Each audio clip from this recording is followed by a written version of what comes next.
популярности такой я была не готова, я не ожидала такого. Но ролик мы сначала договорились, что выложим, но я не знала, в какой день он будет выложен.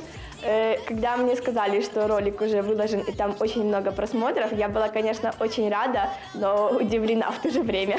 Эта школьница и вовсе провела настоящую революцию для молодежи. На весь интернет, а после на всю страну пропела, что она, мол, из деревни. Мы увидели, что получилось очень даже себе неплохо. Я спросил разрешения у Ксении, у мамы, почему бы нам не похвастаться.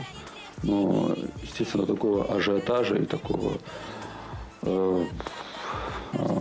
резонанса не ожидал никто.